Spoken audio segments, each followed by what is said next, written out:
Hello there, friends! Today we continue discussing the new Navi roster, learn what different pro players are saying about the new team and how it will perform well or not, and also discuss other roster changes in the pro scene. Moreover, it seems that the Brazilian soap opera is coming to an end, so let's see what's happening with the new lineups and much more. As always, I've gathered all the interesting stuff for you, so without further ado, let's get straight to it.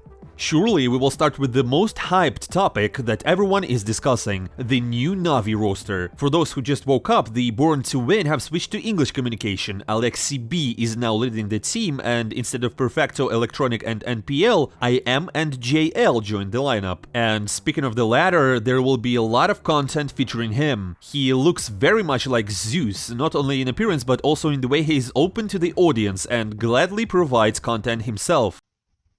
Hi Zeus. Yes, that's me. It's not the first time I heard this reference. Как тебе твоя новая команда? Ну, такая.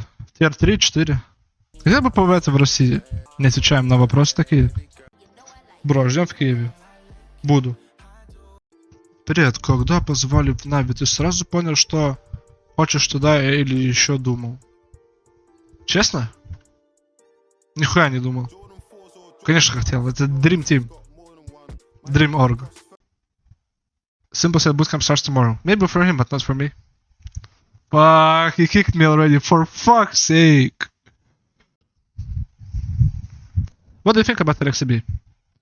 I think he has not proven what he's capable of.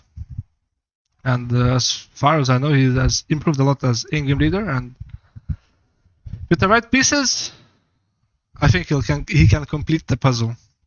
So I'm super happy. Good luck in your future. Thank you, Penny. Penny said... Данил Зев, Стесленко, это я. Какая роль у тебя? Как Simple скажет.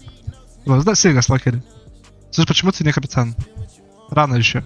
I have a serious feeling that JL will be responsible for content in Navi. He said a lot of exciting and fun things, but I can't insert them here due to background music. It would trigger copyright claims, so you'll have to listen to me. My honest opinion is that Simple wants to win, and that's obvious. If you remove his toxicity, he simply wants to win. He speaks his mind, and I understood that in the situation with World 2K. He was saying things directly, and I thought, wow, he's toxic. But if you remove emotions, he is speaking facts. Also, JL shared a contract with Navi on Twitter, which is obviously a joke as he promises to become Simple's personal slave. JL shall unconditionally agree to surrender his digital existence for the benefit of the club representative Alexander Simple Kostelev, the proclaimed deity of Navi, whenever necessary. This includes, but is not limited to, acts of self-sacrifice, shielding, and other in-game actions that may or may not result in JL's virtual demise. JL will, without hesitation or question, relinquish possession of his AWP to Simple upon request. This agreement stands regardless of JL's personal preference, in-game situation, or the existing skins of said AWP. Houston as JL Lekavicius shall commit to providing moral and emotional support to Simple in moments of distress, including but not limited to instances when Simple misses a shot. This support may manifest in the form of hand-holding, encouraging words, or sending emojis in the chat. Base salary. JL shall receive a monthly salary of 2 Alexander Simple Kostedev gold signature sticker from Krakow 2017 Major for his outstanding dedication to Simple and Navi. Non-monetary bonus. JL shall receive the esteemed privilege of establishing a brotherly bond with Simple. This benefit is priceless and is to be cherished above all material possessions. The package includes sharing a room during events and private meetings anytime requested by the club's representative. Post-mortem spectator privilege. In the event of JL's digital demise, he shall receive the unparalleled privilege of spectating the GOAT, Simple, in his prime. This perk serves as a rare opportunity to witness mastery in action and is considered a vital part of JL's continuous learning and development within Navi. Well, it seems like he sold his soul. But jokes aside, soon we will see how this all turns into reality. For now, he's just tearing it up in FPL and already sending greetings to Simple. We're dead. Question monster. Arrow dead. What the fuck is this? I'm in a pickle. Yes. Давай. We should play 2-2, guys. We do. I come back too. I see 4 B short. Simple, where are you? So in general, you understand who is now the main content creator in Navi, so you can expect inserts with JL in almost every video I make. But now let's take a look at the opinions of different pro players and celebrities about the new Nados Vincere lineup. For example, here's what Overdrive says. I don't think much about the changes in Nados Vincere. They decided to give it a try, so let them try. We will find out after the first tournament, but it feels like a step back. The English language will be a problem for everyone, including Simple. It's one thing to say simple phrases like "where's the enemy," but it's another thing to communicate with a teammate about complex moves. It takes time for that. On the other hand, Thorin believes that the new lineup is imbalanced. On the Snake and Banter podcast, he said the following. The duo of Simple and Aleksib is just fire. You can forget about all the other players in Navi. The reason I think this duo will be amazing is that Aleksib has never had a player of Simple's caliber before. You can think about Nico, but now he has the same problems with Hooksy as he had with Aleksib before. The last captain who made Nico work the way he should was Nexa, his friend. Right now, Aleksib has the greatest player in history, so he doesn't even need to aim. He can just say, you know man, you know better, you just do all the work yourself. I'm not even worried about the other members of the lineup because it's a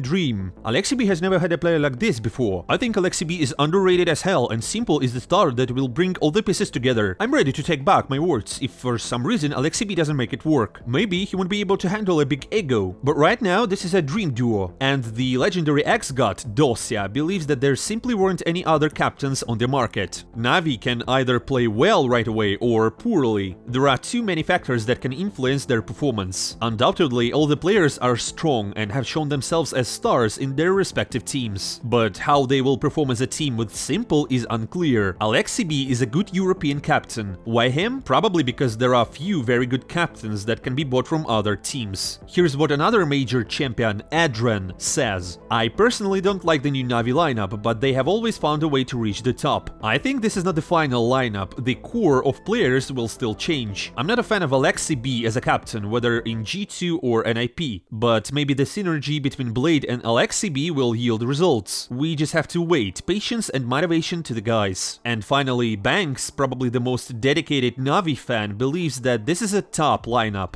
Rumors were true. This is the ultimate test for Simple, Beat and Blade. Blade and Aleksib working together, chemistry to be built, Beat's English being improved. If they can get all this working in 6 months, then there won't a winner going into CS2. Friends, what do you think about this roster change? Obviously, nothing can be understood until the first games, but there are already some thoughts. As always, write in the comments, let's discuss. And the last thing about Navi is that they made a joke about their former player. After announcing the new lineup, Perfecto bid farewell to the team, to which Navi responded, bro thinks he's out of the team, and attached a screenshot of his contract. Disclosure and early farewell in Twitter. In case the player discloses the details on transfer to another club prior to the official announcements by the player's club, the player's club shall be entitled not to transfer the player to, and they obviously blurred the word Cloud9. Well, it turns out that Perfecto won't be joining Cloud9. But that most likely is a joke. In the meantime, Perfecto visited Hobbit's Cyber Cafe in Kazakhstan, and Electronic visited it pretty recently. In theory, the initiation is complete, so it's time to make an announcement. Now, let's talk about the official reshuffles. Furia has parted ways with 2 players, Drop and Safi, and they were immediately picked up by another Brazilian org, MIBR. Now, they have a decent roster and can make some noise in Brazil, but it's unlikely in Europe. Everyone is now waiting for the official announcements from Furia. They are expected to introduce Fallen and Cello soon, but it seems that the clubs are still in the negotiation process.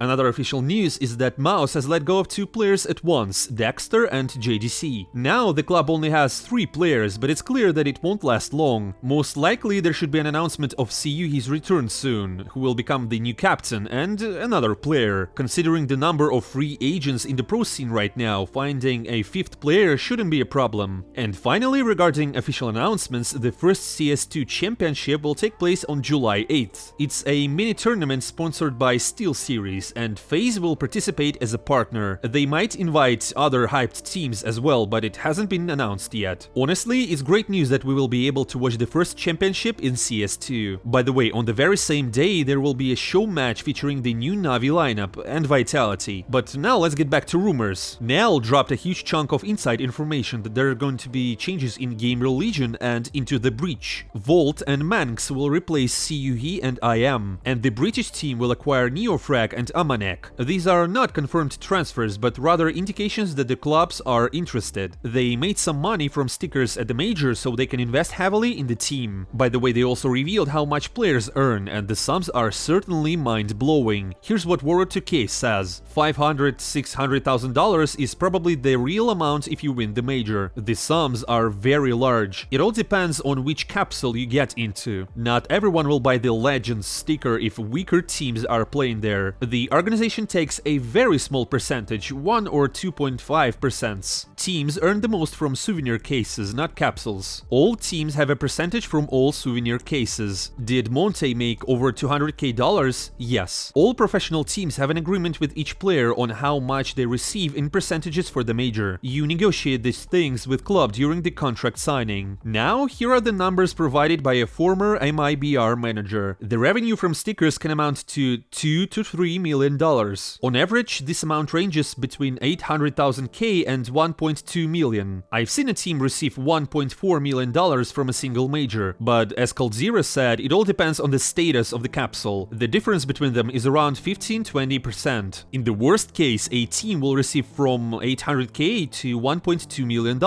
Moreover, 2 majors take place in a year. He was probably talking about the entire team as a whole. It's interesting to see how these numbers will change in CS2. I think they will become even bigger. And again, let's get back to the rumors, this time coming from TSM. It seems that they were planning to assemble an incredible lineup. Alex as the captain, Zorte, Jax, Inters, and Kenzie or Norway. These guys were supposed to create a lot of hype. However, it seems we won't see such a lineup after all. По поводу состава ТСМ, то это правда, был такой вариант, но Зорте отказался и Кенси отказался.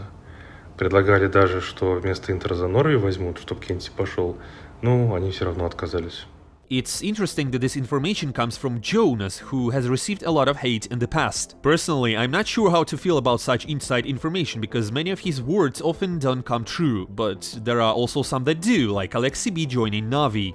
When I saw this particular inside information from him, I was taken aback, but in the end, it turned out to be true. Furthermore, Jonas provided some information regarding Nafany's future. According to him, Nafany will be the captain of BetBoom, and he's building a lineup around himself. Kairon, Zorte, Inters, and Raijin may join the team. So it seems that Zorte and Inters are choosing between TSM and BetBoom, and they seem to be leaning more towards the latter option. Harumi also confirms that an impressive lineup is being formed. Well, we're just super positive about such developments, as the more top-notch teams, the higher the competition. And once again, according to Jonas, another lineup is being formed, and Jerry is the one putting it together. However, this time it's for a different bookmaker team. He could have ended up in NAP, but it didn't work out. In short, it seems that these are not all the major announcements we'll see during the transfer season. So let's wait for more news. And finally, a little bit about Astralis. They indeed faced reputational risks due to Hunden incident. As you may remember, Astralis and Heroic had a major scandal in 2021. Astralis took Hunden from Heroic while he was still under contract, and he leaked all of Heroic's tactics. ESL conducted their investigation and fined Astralis $100,000, not Hunden. So basically, Astralis lured an analyst, didn't win anything, and now they have to pay the price, both in terms of removing him from the team and financially. And well, friends, that's a wrap. Don't forget to hit that like button and subscribe to the channel because we still have the final news of this transfer season ahead. And as always, we will be discussing them here. And well, I won't say goodbye for a long time. See you soon.